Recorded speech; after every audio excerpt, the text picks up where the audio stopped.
함석헌 사상사 인문학적으로 읽기 윤경선 지음 지식과 감성 출판사.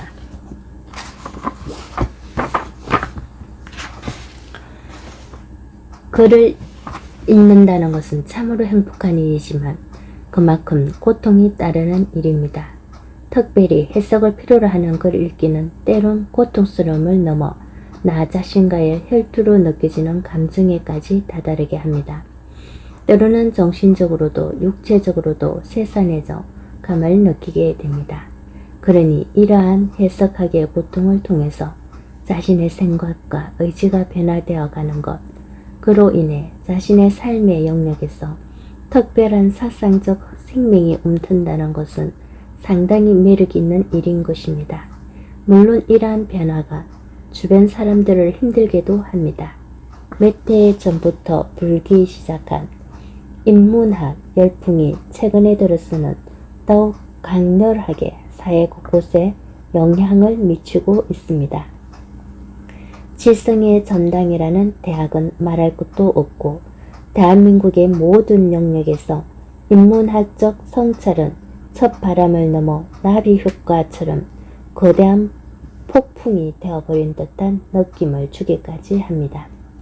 이러한 사회적 현상은 1990년대 후반을 기점으로 2000년대 초반 일부 대학에서 학제라는 말을 사용하여 인적 학문 간의 대화를 시도했던 역사를 살펴보면 쉽게 이해할 수 있을 것입니다. 더욱이 최근에는 대학마다 융합이라는 단어를 사용하여 단과 대학원을 설립하는 현상에 이르기까지 우리 사회는 분명 서로에게 귀 기울이기에 놀라운 성숙을 시작한 것이라 할 수 있습니다. 다만 이러한 사회, 문화적 현상이 한때의 유행으로 그치지 않기를 개인적으로 간절히 희망해 봅니다. 그렇다면 왜 대한민국이 이처럼 인문학에 관심을 가지게 되었을까요? TV를 틀어봐도 예전에는 보기 힘들었던 인문학 강좌가 자연스럽게 시청자를 기다리고 있으며 우리 주변에는 인문학과 관련된 서적들을 손에 들고 있는 모습의 독자들을 어렵지 않게 찾을 수 있습니다. 진보적이라는 평가를 받고 있는 일간지를 포함한 주간지, 월간지, 괴간지 등은 이미 인문학적 지평이 특별한 현상이 아님을 분명히 하고 있습니다. 오히려 아직도 이 사회가 인문학적이지 못한 현상을 꼬집고 있습니다. 왜일까요? 물질 만능주의 또는 배금주의를 양선하는 신자유주의적 이데올로기에 인간다움이 사라지고 있다는 현실 속에서도 물질주의의 세례를 받은 많은 사람들은 비참할 정도로 만연해 있는 인간다움의 상실을 오히려 옹호하듯이 살아가기 때문일 것입니다. 아니, 외면한다는 표현이 더 적합할 듯합니다. 우리는 얼마나 많은 외면에 익숙한 삶을 살아가는지 분명히 깨닫고 알아야 합니다.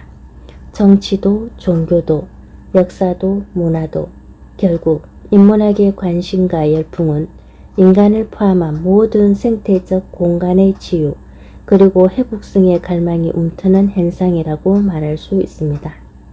무엇보다 이러한 사회 문화적 현상은 분명 근본에 관심을 가지기보다는 계절이 지나면 떨어질 잎의 푸르름에만 관심을 가졌던 철저한 자기 반성과 어로의 해기를 의미합니다. 이거를 쓰고 있는 내가 관심을 가지는 인문학적 성서 읽기도 마찬가지의 질문을 가질 수 있습니다. 한 예를 들면 신에 대한 관계적 이해도 그 중에 한 질문입니다. 나는 종종 형제, 자매들과 성서를 연구하고 역사적 예수에 대한 글을 함께 나누고 가장 좋아하는 사상가인 함석헌 선생님의 텍스트를 진지하게 나누면서 이런 이야기를 종종 합니다. 여러분이 존재하지 않는 신이 과연 어떤 의미가 있습니까? 그리고 그와 반대로 신이 없는 여러분은 과연 어떤 의미가 있습니까? 이 질문에 고민해 보셨습니까? 너와 내가 없어도 상관없는 신을 종교는 종종 스스로 만족 또는 자족하실 수 있다는 교리로 종교를 가지고 살아가는 내부자들을 가르칩니다. 좋습니다. 그렇다고 생각해 봐도 좋습니다. 그것이 정통 교리이기에 그렇게 이해하려 노력했다고 말해도 좋습니다. 그럼 그러한 신이 너와 내게 그리고 이 사이에 의미가 있을 수 있겠는가라는 질문을 해보아야 합니다. 나는 단호하게 말합니다. 미안하지만 내겐 의미가 없다. 너무 비인격적이다. 나는 종교에서 말해야 하는 영성은 분명 사회학적으로 인문학의 또 다른 이름 현상이라고 생각합니다. 만약 그렇지 않다면 종교가 말하는 영성은 내 신앙생활의 경험상 분명 또 다른 교리적 서술, 그것도 구원과 아주 밀접한 그칠 가능성이 99.9%이기 때문입니다. 이 얼마나 섬뜩하고 무서운 일인지 모릅니다. 이러한 고백은 살아야 할 영을 문자로 죽이는 현장, 그곳이 교회가 되었던 성당과 절이 되었던지 말입니다. 속에서 체험한 나의 진실함을 양심으로 말하는 참된 고백입니다. 나는 함석근의 철학과 인문학적 성찰을 주제로 글을 쓰고자 합니다. 이것은 나 자신이 한국의 복음주의 즉 토착과 신학에 관심을 가졌던 영향의 결과라고도 할 수 있습니다. 청계천의 중고 서점을 다니면서 우연히 발견한 색바른 두 권의 책인 안병무 교수님의 민중신학 이야기와 갈릴레아의 예수는 한국 토착화 신학에 다가감에 컨영감을 주었으며 안병무 교수가 가까이서 모셨다는 함석헌 선생님의 소개는 독자인 나로 하여금 고민도 없이 그 가난한 환경에서 함석헌 전집 30권 한길사를 구매하게 하였습니다. 특별히 짚고 넘어가야 할 내 개인적인 생각은 안병무 교수님의 두 권의 책은 언어학적 관심 해석과 사회학적 관심 해석이라는 커다란 두 물줄기에서 마르코 복음을 통하여 민중신학을 발전시킨 전형적인 인문학적 성찰의 결과라는 것입니다. 그리고 그렇게 물려받은 나의 신학적 세례의 경험은 무엇보다 함석헌 선생님의 텍스트를 통해서 더욱 큰 사상적 사유를 형성하는 데 큰 도움을 받았습니다. 이것이 나에게는 신의恩寵이고 부름입니다. 나는 민중신학을 존중합니다. 무엇보다 나는 내 입으로 자랑스럽게 이야기하고 다니는 민중교회의 목회자입니다. 그러기 위해 민중신학을 좀 더 복음적으로 발전시켜 봉사하고 싶은 마음으로 이 일을 시작하며 그 첫 번째 발걸음은 함석헌 선생님의 사상과 철학에서 인문학적 성찰을 얻고자 하는 나 스스로의 내면의 대화입니다. 이 대화는 한국 안에서조차 작은 수에 불과하지만 함석헌 선생님을 연구하시는 선배님들의 수고와 노고의 결실들을 통해서 배양되었습니다. 저는 그 결실들의 수혜자로 10여 년을 넘게 살아왔습니다. 그리고 많이 행복했습니다. 저는 이 행복을 제 나름의 몸짓으로 표현하고 싶을 뿐입니다. 그래서 이 글은 지나치게 학문적이지도 않고 자유롭게 사색하는 해상적인 형태의 글이 될 것입니다. 그래야 우선은 제 자신이 행복해질 것 같고 글을 읽는 독자들도 쉽게 함석헌 선생님에게 다가갈 수 있을 것이라는 막연한 희망과 고대 때문입니다. 함께 행복해집시다. 함석헌 선생님과 21세기의 오늘을 걸으면서 대화하고 싶었습니다. 그리고 살아간다는 것이 얼마나 큰 깨달음의 순간들을 필요로 하는지 배우고 싶었습니다. 그 배움으로 인하여 때로는 오해를 받기도 하고 시대에 뒤떨어진 사람으로 취급받기도 했지만 결국 삶이라는 것은 진실성으로 평가받는 것이 아니겠습니까? 오늘 이 땅 대한민국에서 살아가는 모든 이들이 한 번 정도는 올라야 할 큰 산맥과 같은 사상가요, 역사가요, 종교 철학자인 함석헌 선생님, 그와 작은 이야기로부터 시작하는 여행이 되었으면 좋겠습니다. 다시 반복합니다. 함께 행복해집시다. 에큐메니컬 그리스도교 연구소장 윤경선, CUT에서 신학박사, 조직신학 전공. 낙서, 변명 아닌 변명. 나는 이 책을 준비하면서 나름의 진솔한 계획을 정하고 시작하였습니다. 가장 쉽게, 가장 일상적인 언어로 함석권 선생님과 대화하기로 말입니다. 국문학이 말하는 문학적 규범과 문법, 실론적인 언어는 표현할 수 없었고 자신도 없었습니다. 나는 문학을 전공한 사람이 아닌 평범한 사람이기 때문입니다. 또 논문 형식의 글쓰기도 피하고 싶었습니다. 저도 대학원에서 논문 작성을 해보았기 때문에 논문의 형식을 몰라서가 아닙니다. 단지 함께 이야기를 나누고 싶은 것뿐 잘난 척을 하고 싶지는 않았기 때문입니다. 그냥 따뜻한 차 한잔을 하면서 나눌 수 있는 이야기를 하고 싶었습니다. 그러니 이 책은 아무런 부담 없이 읽을 수 있는 책이길 개인적으로 소망합니다. 나에게 가장 중요한 실천은 매년 함석권과 떠나는 인문학 여행을 출판하는 일입니다. 이 책은 그 첫 번째 발걸음입니다. 나는 함석권과 떠나는 인문학 여행의 첫 시리즈의 제목을 함석권 사상사 인문학적으로 읽기로 정했습니다. 글이라는 것을 읽다 보면 한 주장을 두고 여러 가지의 해석학적 주장들을 발견하게 됩니다. 그럴 때마다 독자로서 가장 혼란스러운 순간은 한 인물을 두고 서로 다른 주장을 하는 것을 발견하고 어떤 주장을 받아들일까 고민할 때입니다. 글 읽기는 쉬운 접근성과 보편성 그리고 전문성이 중요하고 생각합니다. 하지만 너무 지나친 전문성은 독자를 제한할 수 있습니다. 함석권 선생님을 만나는 것이 이 책의 가장 중요한 목적입니다.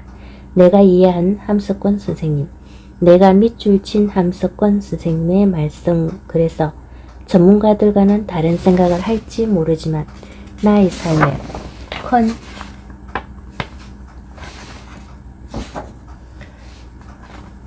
영입니다.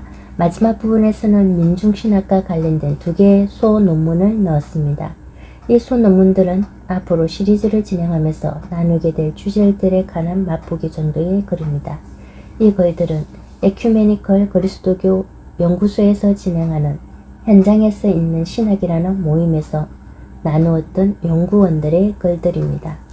이 글들은 전문직이지 않고 신학에 관심이 있는 청년들과 장년들의 성서 연구 모임을 위하여 작성된 개론 수준의 글들입니다.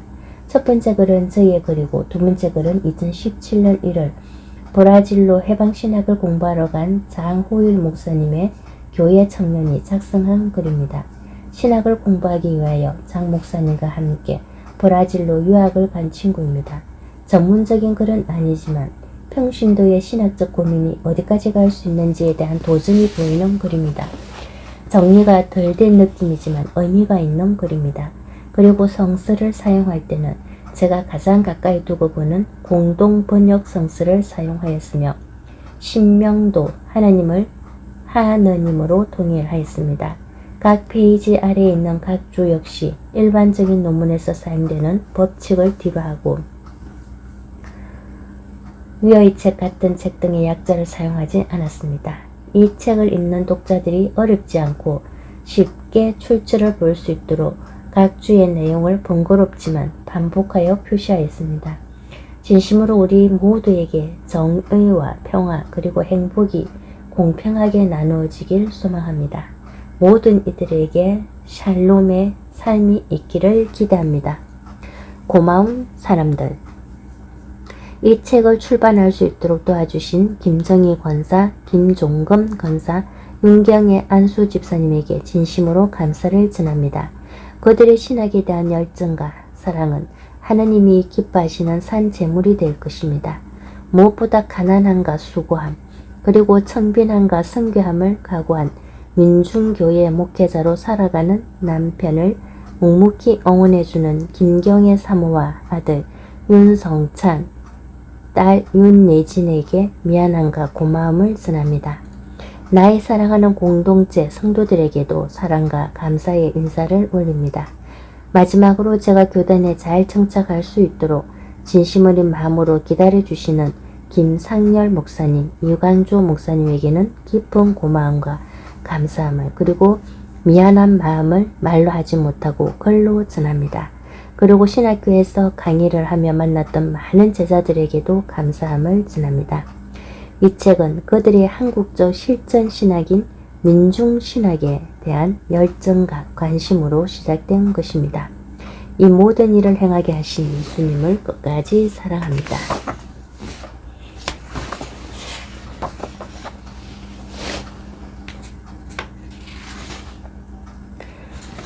함석헌 이해를 위한 간단한 소개. 함석헌. 사실 일반인들의 함석헌의 글들을 보고 그의 사상사를 연구하는 것은 쉽지 않다. 왜냐하면 함석헌 선생님의 글들은 사건들의 응답에 관한 답변으로서의 성격이 강하기 때문이다. 관념적이지 않고 지극히 실천적이라는 말이다. 그러므로 함석헌의 응답을 위한 환경들을 독자들은 이해해야 한다. 함석헌의 출생을 시작으로 하여 역사의 시간을 따라 읽어야 하고 역사의 시간 안에서 자신의 시간들을 만들며 살아갔던 함석헌, 그를 해석해야 하기에 일반 독자들 대부분이 학자들에 의하여 작성된 글들에 의지하여 볼 수밖에 없다. 그래서 함석헌의 사상을 일반인으로서 알아가는 것은 현실적으로 굉장히 어려운 환경이다. 이것은 나의 체험이기도 하다. 하지만 그 어려움도 결국에는 누군가의 도움으로 이겨낼 수 있을 것이다. 자신의 시간대 씨알의 소리 통건제 245호 2016년 7, 8월호에 실린 송기덕 교수가 작성한 사람의 시간대라는 글이 있다. 이 글은 나의 시간대와 자연의 시간대, 나의 시간대와 남의 시간대, 나, 너, 우리의 시간대, 모아의 시간대와 하나님의 시간대, 생존과 인간화의 시간대로 시간의 성스러움을 보여주면서 사람다움의 소중함에 논글을 둔 글이다. 이 글을 꼭 찾아 함께 읽어주었으면 하는 바람이다. 내 개인적인 주장이겠으나 송기덕의 글은 인간성의 상실이 뚜렷하게 진행되는 이 시대에 특별히 상고해 볼 가치가 있는 글임에 분명하다. 나는 종교인으로서 이 땅의 인간들에게 큰 관심이 있다. 우리가 죽고 난 뒤에 가는 곳으로 생각하는 천국은 나 개인적으로 큰 신앙적 고백의 흐름일 수 있겠으나 지금 당장에 나와 함께하는 이들의 비인간적인 삶을 뒤로하고 막연한 종교적 교류만을 이야기할 수 없다. 이것이 나의 양심 고백이다. 진정한 종교인이라면 이제 그 지긋지긋한 몽상적 호황적 교리에서 벗어나 자신과 교회를 루이스가 표현했듯이 아까울 만큼 손해볼 수 있는 참된 의인론적 구원의 행위가 필요할 것이다. 나는 이 사실 앞에서는 존재의 이유를 절대로 타협하지 않을 것이다. 하지만 우리가 살아가는 국가이든지 종교이든지 또는 우리 이웃이든지 손해볼 만큼 의인론적인 삶을 살아가는 실신함과 진실됨이 풍요로운지 깊이 생각해보지 않을 수 없다. 비인간화의 전행이 폭력적으로 증가하는 이때에 이 문제에서 자유로운 사유는 존재하지 않기 때문이다. 21세기의 함석헌은 누구인가? 아니 어떤 텍스트인가? 2008년 서울대학교에서는 오늘의 철학을 다시 생각한다라는 주제로 철학 올림픽이라 불리는 제22회 세계 철학대회가 진행되었다. 이 대회는 1900년도 프랑스 파리에서 제1회 대회가 개최되었고 아시아에서는 처음으로 열리는 국제적인 대회였다. 무엇보다 한국의 대표적인 사상가 철학자로 함석헌과 그의 스승인 유영모를 기억하며 연구 발표하는 시간이 주어졌다는 것은 한국 철학사의 큰 역사가 아닐 수 없는 일이다. 그런데 후일담으로 들은 이야기가 있다. 제22회 세계 철학대회를 준비하면서 한국을 대표할 만한 사상가를 선정하는데 철학자들 사이에서도 상당한 어려움이 있었다는 것이다. 그만큼 세계에 소개할 만하고 대표할 만한 한국의 철학자들이 부재했다는 가슴 아픈 이야기가 그 내용의 중심이었고 결국은 모두가 인정할 수밖에 없는 계례의 스승이셨던 두 분을 세계에 소개하게 되었다. 그 현장에서 함석헌을 공부하고 있던 나는 더욱 함석헌, 유영모를 내 사상적 스승으로 가까이 할 수 있는 기회를 얻은 것이었다.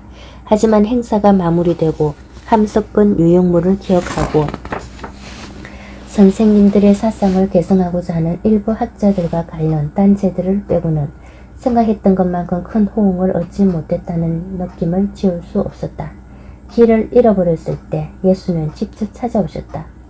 그것이 우리가 가지고 있는 텍스트의 가장 중요한 주된 내용이다. 그리고 잃어버린 심령을 위하여 그리스도가 다시 오셨다. 기억나게 하시고 깨닫게 하시는 성령께서는 도전해야 할 역사 앞에 거룩한 과거의 역사를 기억나게 하실 것이다. 그분이 바로 성령이시다. 역사는 하느님의 예언적 활동의 공간, 시간이기 때문이다. 함석권도 누군가에게는 기억하고 깨달아야 할 텍스트와 역사가 아니겠는가. 여기서 한 가지 정직한 생각을 해보자. 우리는 왜 텍스트를 찾아 헤매고 있는가? 아니 나는 왜 진정한 텍스트를 찾고 싶어하는 열망이 수그러들지 않는 것인가? 서점과 도서관에서 수많은 사람들이 다양한 텍스트를 읽고 있는 현장을 생각해보자. 그리고 그들이 자신의 지갑을 열어 텍스트를 구매하기 위해서 돈을 지불하는 장면을 생각해보자. 우리가 텍스트를 찾는 이유는 분명 여러 가지 이유에서 비롯될 것이다. 나는 그것을 말씀의 세례를 받기 위해서라고 표현하고 싶다. 이 철학적 용어 이외에는 적당한 말이 떠오르지 않기 때문이다. 상실된 자아를 찾기 위해서일 수도 있으며 잃어버린 행복을 찾기 위해서일 수도 있다. 때로는 개인적인 성공, 지식의 저장도 이에 포함될 것이다를 위하여 텍스트를 찾기도 한다. 사실 이것이 우리 현실에 다양한 텍스트가 존재하게 된 궁극적 이유가 되어버렸다. 서점이 이 지구상에서 사라지지 않는 데에는 이와 같이 텍스트를 찾는 사람들의 심리작용이 가장 큰 이유를 차지할 것이다. 왜? 내가 그랬으니까. 그렇다면 사상가적 기질을 가진 사람들과 종교인들은 어떠할까? 현장에서 만나는 종교인들이 종교적 정경을 텍스트로 가지려는 이유도 이와 별반 다르지 않음을 나는 경험을 통해서 깨달았다. 참 부끄러운 모습이고 현상이다. 이 부분에서 함석근은 보통의 사람들과는 분명히 다른 종교인이요 사상가였다. 무엇보다 우리들이 잊지 말아야 할 사실은 함석근 그 자신이 사람들의 생명과 인간화를 가장 소중한 사회, 문학, 정치, 종교의 실천과 교리로 생각했으며 이를 전파하기 위해 만든 단어가 씨알이었다. 종교란 다른 것 아니오 뜻을 찾음이다. 현상의 세계를 뚫습니다. 절대의 대듭니다. 하느님과의 맞습니다. 하나님이 대자입니다. 하나를 합니다. 1958년 생각하는 백성이라야 산다. 함석근은 종교가 가지는 가장 큰 가치는 뜻을 찾음이라고 분명히 하였다. 종교가 세속적이며 개인적인 사익에 사로잡힌다면 그것은 종교도 아닐 것이고 그러한 종교에서 제공하는 텍스트는 인류 역사에 큰 공로를 세우지 못할 것이라고 생각했다. 함석근의 입장에서도 위대한 종교가 없지 않았을 것이다. 그는 태어나서 죽을 때까지 종교의 사람이었고 그리스도교의 사람이었다. 그렇다면 함석근이 말하고자 하는 핵심은 다른 것이 아닐 것이다. 많은 종교인들이 텍스트를 삶의 본질을 향한 여정이 읽기로 대면하지 못했다는 뜻일 것이다. 좀 더 손쉽게 표현한다면 지식을 위한 텍스트 읽기이지 삶의 투쟁을 위한 실천을 위한 텍스트 읽기가 아니었다는 것이다. 나는 최근들을 개인적으로 다시 한번 엠마누엘 레비나스의 텍스트를 줄을 쳐가며 읽고 있다. 탈출에 관해서 라는 책에서 레비나스는 다음과 같은 말을 꺼낸다. 탈출에 대한 욕구를 통해서 이 욕구가 상상 속의 희망이냐 아니냐는 문제가 되지 않는다. 우리는 철학의 심장 부위에 이르게 된다. 그것은 존재로서의 존재라는 고대의 문제를 쇄신시켜 준다. 텍스트는 탈출, 해방을 명령해야 한다. 만약 텍스트에 가장 큰 의미를 부여할 수 있다면 탈출 넘어섬일 것이다. 함석근의 텍스트에서 제일 중요한 단어는 씨알이라는 단어이다. 이 단어에 대해서는 뒤에서 함석근의 텍스트를 가지고 대화할 기회가 있을 때 좀 더 다룰 것이다. 다만 지금 알고 넘어가야 할 부분이 있다. 이 단어를 함석근의 텍스트에서 유심히 살펴보면 명사이면서 동시에 동사로 사용된다. 저 레비너스의 말처럼 존재에서 존재자로서의 생명성을 가지고 있는 텍스트라는 것이다. 존재는 소유할 수 없는 그러나 그 존재로 인하여 나는 존재자로 태어나고 살아갈 수 있는 그 무엇이 바로 유무형의 텍스트이고 그것을 나는 씨앗의 또 다른 모습 해석이라고 생각한다. 특별히 명사와 동사로서의 그리고 존재와 존재자로서의 함석권 선생님의 씨앗론은 개인적으로는 되지 않는 서로가 손해보는 공동체주의를 추구하는 그의 사상사와도 긴밀히 연결된다. 함석권에게 구원은 전체적인 것이다. 삶도 행복도 전체적이어야 한다. 우주적이어야 한다. 예수가 살아가는 방법이 그러하였다. 그의 역사관, 민족론, 세계주의는 이를 분명히 가르쳐주고 있다. 하나됨, 통일을 씨앗론은 확장한 해석의 또 다른 지평에서의 실천적 명제이며 무본적 환대인 것이다. 함석권에게 이는 종교의 현실이어야 했던 것이다. 이것이 함석권의 텍스트가 가지는 중요한 구조이다. 함석권 텍스트의 읽기와 쓰기. 위에서 잠시 언급했지만 유무형의 존재로서의 텍스트는 존재자를 구속하지 않고 탈출케 한다. 이것이 함석권의 존재론적 사고방식이다. 이번 장에서는 함석권의 읽기와 쓰기를 간략히 살펴보려고 한다.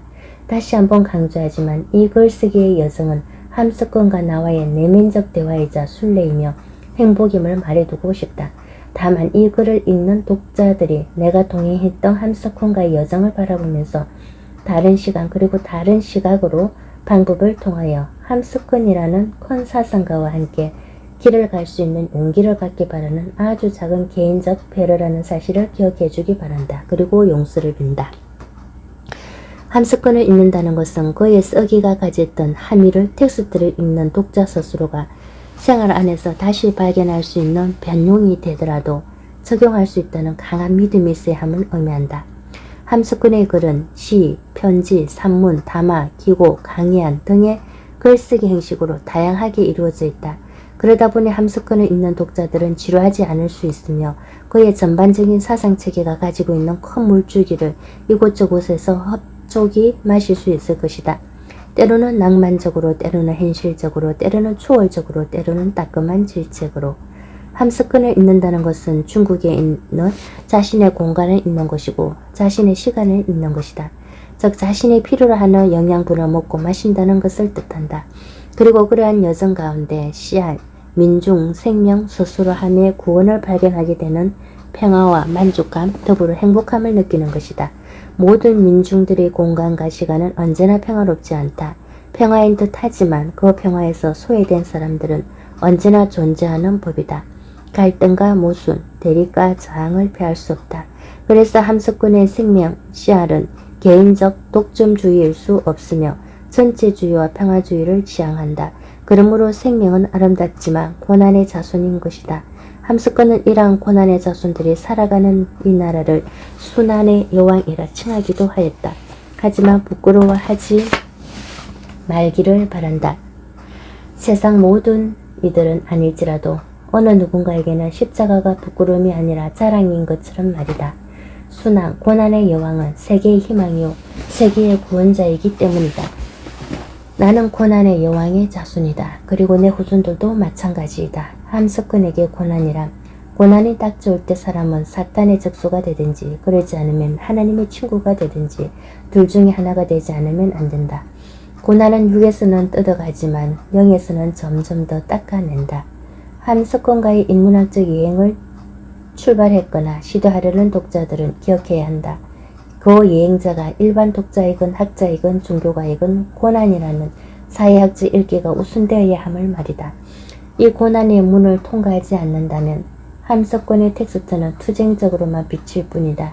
지극히 내 개인적인 소감이지만 흔히 진보적 색채를 가지고 있는 자유주의지 사상가들이 함석권이라는 텍스트를 읽지 않고 소수라도 끊임없이 찾는 이유는 바로 이 고난의 해석하기에 어떠한 의미인지를 삶에서 체현했던 공감성이 향유되었기 때문에 가능했을 것이다. 나 역시 그러하다.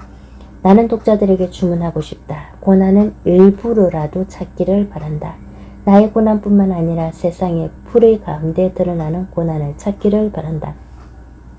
나는 종교인이라는 한계를 가지고 있는 사람인지라 내 세계관의 언어를 벗어나지 못하는 경우가 허다하다. 그 한계적 언어로 표현하면 다음과 같다. 나의 동료들이 나에게 많이 듣는 말이다. 용서하기 바란다. 신, 하나님이 보고 있는 것을 보아라. 신, 하나님이 듣고 있는 소리를 들으라. 신, 하나님이 느끼고 있는 것을 느껴보아라. 외면하고 싶지만 보고 듣고 느껴야 한다. 인간성의 회복을 꿈간다면 말이다.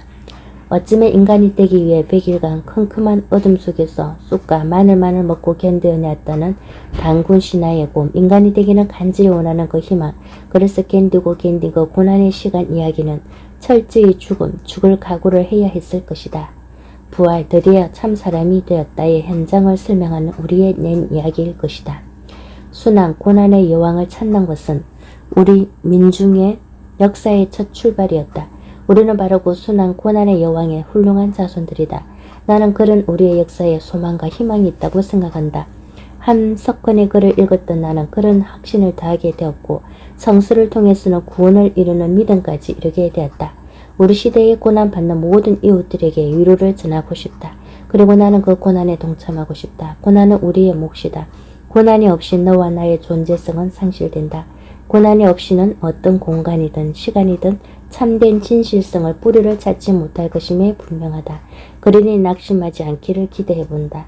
서로를 위하는 하나됨이 지금 우리에게 필요하지 않은가? 얼굴에서는 만나도 만남이 아닌 것이 많지만 뜻에서는 하나이기만 하면 그것이 곧 만남 아니겠어요? 당신을 떠나서는 위에도 아래에도 하나됨이 없습니다.